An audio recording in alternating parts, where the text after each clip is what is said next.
Hello दोस्तों। आपने ऐसे बहुत सारे लोगों को देखा होगा जिनके पास कुछ ना होते हुए भी वो खुश रहते हैं, और ऐसे बहुत सारे लोगों को ऐसे भी देखा होगा जिनके पास सब कुछ होते हुए भी वो कभी खुश नहीं हो पाते। कभी उनको पैसा चाहिए, पैसा आ गया तो पत्नी चाहिए, पत्नी आ गई तो और कोई चाहिए, है ना। एग्जैक्टली ऐसी ही चीज़ें होती रहती है हमारी ज़िंदगी में, हम सबकी ज़िंदगी में। हमें लगता है खुशी एक ऐसी चीज़ है जिसको हम खरीद लेंगे, जो हमारे पास आ जाएगी, और अगर वो चीज़ हो जाएगा तो हमें खुशी मिल जाएगी। ऐसा नहीं होता है। खुशी आपके दिमाग का एक अवस्था होती है। और एक बार हम बोलना चाहेंगे, खुशी आपके दिमाग की एक अवस्था होती है। ठीक है, आप किसी भी चीज़ में अपनी खुशी को ढूंढ सकते हैं। हम एक एग्जाम्पल देते हैं, ये साड़ी है। अगर मैं ये सोचूं साड़ी ही तो है, तो ये मेरे लिए सिर्फ एक साड़ी है। लेकिन अगर मैं ये सोचूं इसका प्रिंट कितना अच्छा है, इसका कपड़ा कितना अच्छा है, ये कितना सुंदर कलर है, ये मेरे ऊपर कितना अच्छा जच रहा है, अगर इतनी सारी चीज़ें इस साड़ी के बारे में मैं सोचना शुरू करूँ ना, तो ये सामान्य सा साड़ी मेरे लिए बहुत सारी खुशियाँ लेके आ सकती है।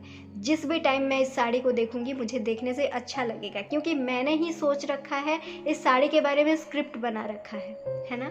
तो एग्जैक्टली वैसे ही होता है। खुशी होना या दुखी होना ये हमारे ही हाथ में होता है।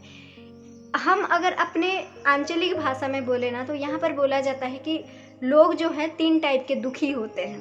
पहला तो है कर्म से दुखी होते हैं, जिनका पूर्व जन्म का कर्म होता है, वो उसमें कुछ नहीं कर सकते बेचारे, तो अपने कर्म का फल भोगते भोगते वो दुखी होते हैं। कुछ लोग होते हैं जो कि जन्म से दुखी होते हैं। जन्म से दुखी यानी कि जिनके जन्म से ही माता पिता नहीं होते हैं, या फिर जन्म से ही विकलांग होते हैं, तो वो बेचारे जन्म से ही दुखी होते हैं। लेकिन पता है, ऐसे लोग जन्म और कर्म से दुखी होने वाले लोग ना सिर्फ 10 से 20% है। 80% पता है कैसे लोग हैं? 80 to 90% स्वभाव है ना दुखी है। उनका स्वभाव ही होता है दुखी रहना। उनको आप जो भी दे दे वो अनसेटिस्फाइड ही रहते हैं। आप जो भी दे दे उनको कभी आप सेटिस्फाई नहीं कर सकते, उनको कभी आप खुश नहीं कर सकते। थाली में आप 1000 चीज़ परोस दें, लेकिन क्या नहीं है उनको सबसे पहले दिखता है। ठीक है, तो ऐसे कुछ लोग होते हैं, यह हमारी आदत होती है। यही बताया जा रहा है इस किताब के इस चैप्टर में। हम जो किताब पढ़ रहे हैं अभी वो है सकारात्मक सोच की शक्ति। ठीक है, और हेलो दोस्तों, मेरा नाम अनिमा है। मैं एक लॉ ऑफ अट्रैक्शन कोच हूँ, और उसके साथ साथ मुझे बुक्स पढ़ने बहुत पसंद है। जो भी बुक मैं पढ़ती हूँ उसको आपके साथ शेयर करती हूँ। अगर आपको ये कंटेंट्स अच्छे लग रहे हैं, कुछ भी आपको हेल्प मिल रही है, तो प्लीज़ लाइक कीजिए वीडियो को, वीडियो में कमेंट कीजिए और शेयर कीजिए और सब्सक्राइब कीजिए। और अगर लॉ ऑफ अट्रैक्शन संबंधित आप कोई भी हेल्प मुझसे लेना चाहते हैं, तो आप मेरे टेलीग्राम चैनल को भी ज्वाइन कर सकते हैं। इससे पहले हमने बहुत सारे चैप्टर्स इस किताब के डिस्कस कर चुके हैं। प्लीज़ आप हमारे लास्ट वीडियोज़ को चेक कीजिए, किताब के थ्रू ज़रूर जाइए और हमारे साथ डिस्कस कीजिए कि क्या नया पॉइंट्स आपको मिल रहे हैं। ठीक है, तो इस चैप्टर का नाम ही है कि सुखी होना आपके हाथ में है। जैसे कि हमने शुरू में स्टार्टिंग में ही बहुत सारी चीज़ें डिस्कस कर लिया। अभी सिंपल सी बात हम देखते हैं कि ये जो हमने बताया कि ये हमारे हाथ में है, ये किस तरह से हमारे हाथ में आ जाएगी। ऐसा तो नहीं है अगर हमारा स्वभाव दुखी है तो फिर हम उसको कैसे बदल सकते हैं। इसके लिए हमें सिंपल होना पड़ेगा। बच्चों के अंदर जिस तरह की सादगी होती है, हमारे अंदर वो सादगी होनी चाहिए, वो बच्चा हमारे अंदर होना चाहिए। हम हमेशा इतने सारे नफरत, गुस्सा, ईर्ष्या, लोगों को कमेंट करना, इस तरह के इतने घटिया सोच लेके अपने आप को इतना बड़ा और इतना इगोइस्टिक बना दिए हैं ना, इन सारी चीज़ों को सबसे पहले छोड़ना पड़ेगा। तो सबसे पहले आपको अपने खुद को सबसे पहले ये नेगेटिविटी से आज़ाद करना पड़ेगा। अपने आप को आज़ाद कीजिए। आप जब किसी के ऊपर गुस्सा करते हैं, किसी को कुछ बुरा भला बोलते हैं, किसी के सिचुएशन को लेके आप जब कुछ कमेंट करते हैं, पता ठीक है आप उसको तो बोल दिए, लेकिन क्या आपको अच्छा लगता है? नहीं लगता है।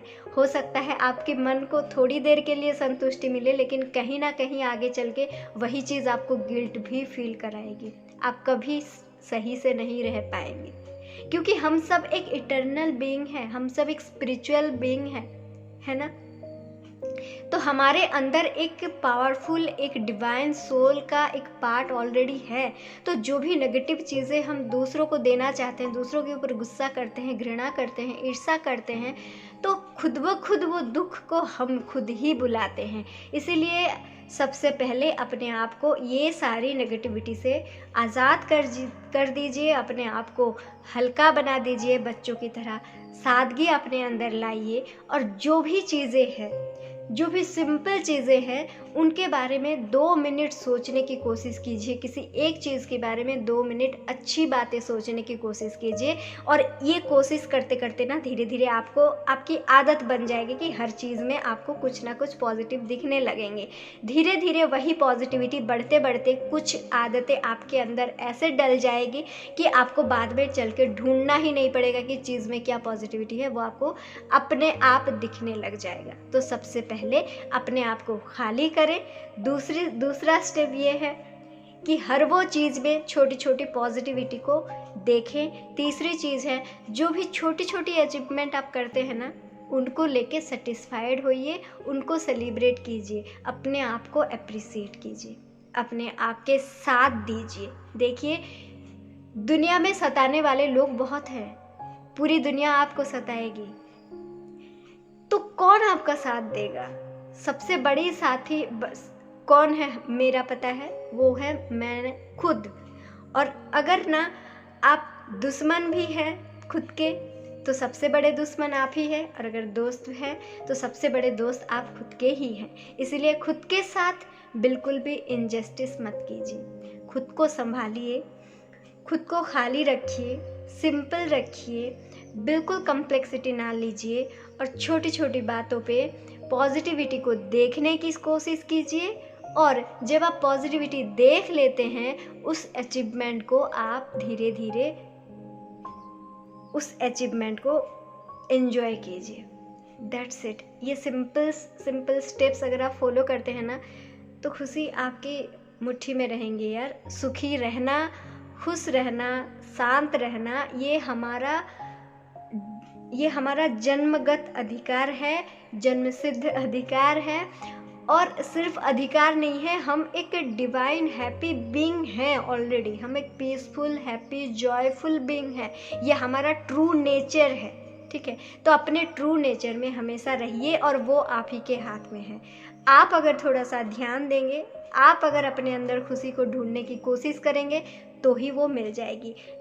आपको क्यों ढूंढना है पता है? क्योंकि खोया भी आप ही ने है, दूसरों के इन्फ्लुएंस में आके बहुत सारी नेगेटिविटी, बहुत सारी कम्प्लेक्सिटी अपने अंदर डाल के हम खुद ही ने अपने खुशी को खो दिया है। तो कौन ढूंढेगा भाई? दूसरा कोई आके तो ढूंढेगा नहीं, आप ही को ढूंढना पड़ेगा। तो ढूंढिए, ज़रूर मिलेगा। और ढूंढना आपका काम है, खुद को खुश रखना आपका काम है। ये किसी और कभी कर ही नहीं सकता। इस बात को तो अच्छे से जान जाइए, ठीक है। इसी के साथ हम ये छोटे से वीडियो को कंप्लीट करते हैं। नेक्स्ट हम मिलते हैं नेक्स्ट चैप्टर के साथ। Till then bye bye, thank you so much. I got my head out the sunroof, I'm blasting our favorite tunes.